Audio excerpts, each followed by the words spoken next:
Welcome to Better Edge, a Northwestern medicine podcast for physicians. I'm Melanie Cole, and joining me today is Dr. Tiffany Karas. She's an established endocrinologist with Northwestern Medicine and a recipient of several Northwestern Medicine Physician Clinical Excellence Awards. And she's here today to highlight gender pathways, gender-affirming care, and creating a welcoming practice environment. Dr. Karas, it's such a pleasure to have you with us, and I really do love this topic as we're focusing on how physicians and clinicians can create an environment where all patients feel welcome and can better meet often complex healthcare needs. I'd like you to start by telling us some of the unique healthcare needs of patients in the LGBTQ community. What are some of the challenges you see most often and some of the barriers to healthcare that you've seen in your practice? Melanie, first of all, thank you so much for having me here to talk about this. It's such an important topic in our current medical situation, and this is really important for all patient care, not just those who are gender nonconforming. I think it's important to start with a couple statistics that highlight what a big topic it is about patients, transgender patients, gender nonconforming patients, and the issue of discrimination or the fear of seeking medical care. In 2020, the Institute for Health Policy and Leadership out of Loma Linda University found that 15% of LGBTQIA plus patients felt discriminated against or were denied care, even for their children, in various medical situations. 30% of transgender patients avoided care due to the fear of discrimination. And 1 in 3 transgender patients felt that they had to teach the provider about their transgender status to receive even care for an upper respiratory infection or chest pain or something that is fairly run of the mill. In order to help avoid those issues is really focusing on patient-centered care, asking the patient straight away, what are your pronouns? What is your chosen name? How would you like me to refer to you? What are your goals for this appointment? What are you hoping to get out of this? And how can I be a part of that with you? Making it feel collaborative. There is a certain hierarchy that is inherent in a doctor's appointment or an appointment with any kind of medical provider. So I think just being transparent at the very outset about what the goal is in terms of being a collaborative team together to safely give the care that this human needs that they're seeking this care for. Beautifully put, Dr. Karas. And what measures have you implemented to ensure that LGBTQ plus patients receive respectful and affirming care in your facility? Can you share some examples of successful interventions or practices that have improved patient trust, which I feel is so important, and satisfaction, and especially among marginalized or underserved communities?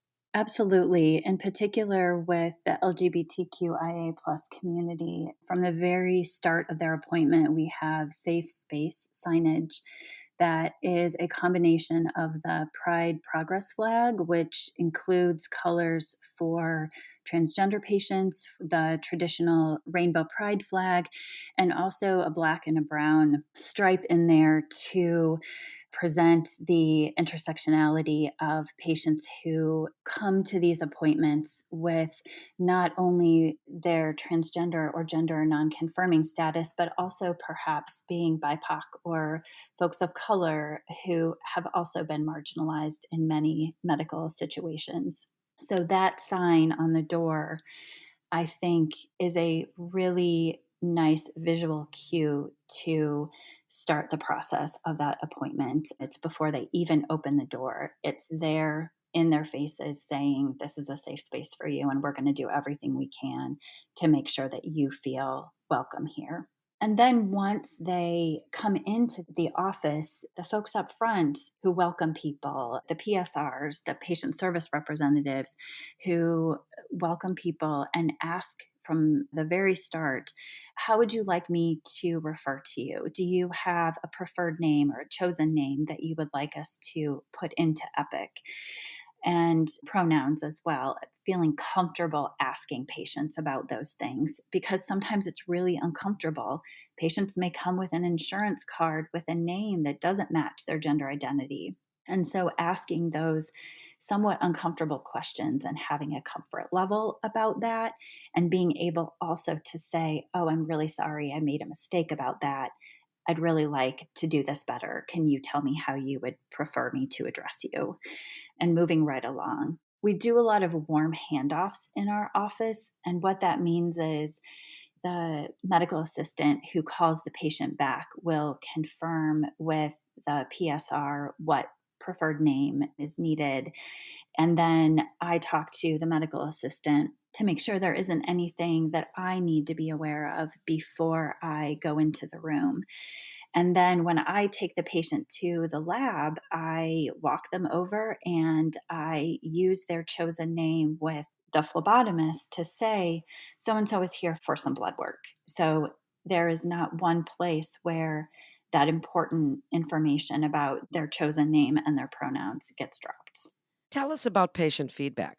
As we're looking at new options for patients to self disclose sexual orientation and gender identity information, and what you've just been saying, and how self disclosure has really helped patients and improved care, I'd like you to speak about the feedback you're getting. Well, this is fascinating. Patients, much of the time, are very open when they feel it's a safe place to share some of their feedback. I have heard all kinds of things. And I think just making it that safe space for them to be able to say, this did not go well, and this is what happened, and being transparent about validating their experience, being transparent about what I'm going to do myself to see if we can make this better. So, really, it makes a difference when you see how the patients feel about coming into your practice now. How do you facilitate communication and collaboration among various specialists and healthcare professionals? Because that's really what this episode is about, Dr. Karas. We're talking about being involved in a patient's complex care plan and trying to set up this friendly, gender affirming practice. So, speak about collaboration and how you're working with other providers. This takes a great deal of effort and time and patience, and is so important to have this sense of collaboration, not only with the patient, but also with the rest of the care team. And much of the time, they have a therapist. We love them to have therapists. There are a lot of changes that people feel emotionally as they are undergoing gender affirming hormonal care. And so, keeping in touch with that therapist, again, being transparent with the patient. I would love to have your therapist information. So, if there's any problem, I could reach out to them. Certainly, if you don't wish me to do that, or if you don't wish them to give me information, that's okay. But let's open the dialogue about everybody being on board with how to best care for you as the patient. It's a lot of letter writing. It's a lot of being willing to call the other parts of the care team and say, hey, I'm worried about this patient, or hi, we're so and so, and we are going to initiate this care, and this is how I want things to go with this. Can we be part of the same team? So it's a time consuming yet very important part of the care of patients who are seeking care for gender affirming hormones. Dr. Karas, I'm sure that you've seen cases where patients have experienced discrimination. We're all hearing about it and more, of course, in the media, and certainly bias in healthcare facilities. In your own experience, what steps do you take when you hear about these situations? I hit it head on with every single patient. If it's discrimination that they themselves experience, I want to take the time to understand what happened. I want to take the time to go to the person or the entity in our medical healthcare to make that better so that it doesn't happen again. One of the very common places that this happens is misgendering on the phone. Our language is very biased and very binary. We, as humans, like to show respect by calling people miss or sir or ma'am. And there are a lot of transgender patients who fear talking to people on the phone because that is the one place that so often they're misgendered. And so oftentimes the patient will say when they're calling the call center, I would prefer to be called first name, or I would prefer to be called ma'am versus sir. And that is very difficult for patients to say. So I think understanding what the situation has been where the patient felt discriminated against or misgendered, and then going to the source, and not in a punitive way, but in a very growth mindset way of saying, hey, how can we do this better? How can we, at the very start of this phone call, say, how would you like me to refer to you? I see that your legal name is this. Is this the name that you would prefer me to call you during this phone call?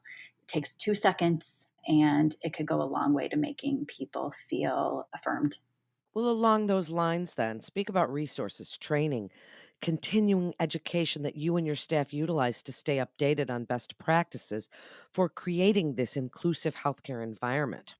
So, when I first started doing this about 4 to 5 years ago, I started with enhancing transgender care through our healthcare system at a place called Fenway Health Institute. It's similar to Howard Brown, but in Boston, and they have just a very lovely, well thought out educational program for folks who are trying to get into this care. And everywhere from surgeons to providers of hormones to mental health providers, social workers, and everyone through the healthcare continuum. The other institution that most of us as providers of care in this population look toward is WPATH, which is the World Professional Association for Transgender Health. They established guidelines that the first set in the 1970s, and every few years they publish a set of standards of care. Standards of Care 8 came out exactly a year ago. And those are based on the research that we have available to us.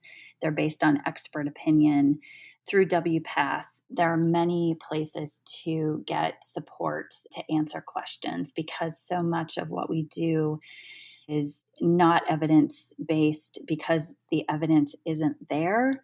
There's a lot of crowdsourcing that we do in certain patient situations. I feel like I've got a team of people, a community of people that I can go to as expert resources to say, okay, let's collaborate on this particular situation. How do we do this better? How do we give the patient the care that they seek in the safest way possible?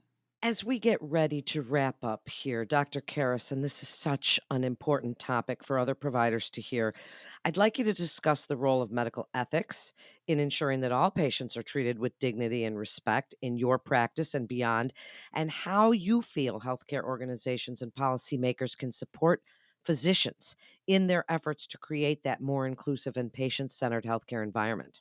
I'd like to break that question down into a couple different parts. I think thinking about the pillars of medical ethics, first being autonomy, respecting a patient's right to self determination, and then beneficence, the duty to do good, the non maleficence, the duty to not do bad or do no harm, is the oath we all took as healthcare providers, and justice, to treat all people equally and equitably. I think thinking of those pillars every single time we see a patient for any reason is so important. And I don't think I can say it any better than that.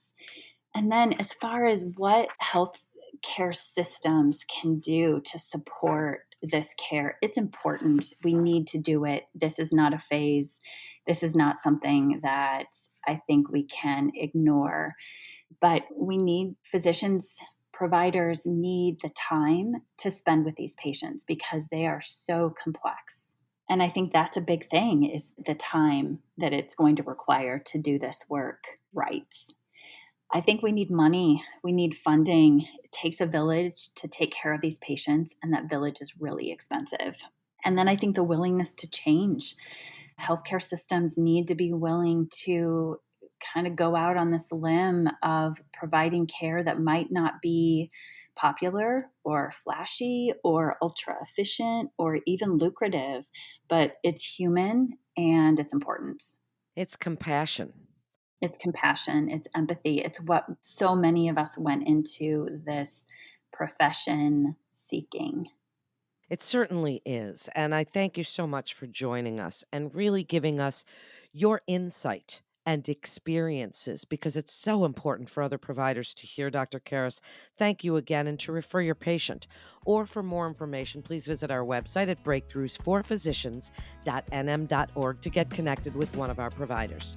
And that concludes this episode of Better Edge, a Northwestern Medicine podcast for physicians. Please always remember to subscribe, rate, and review this podcast and all the other Northwestern Medicine podcasts. I'm Melanie Cole.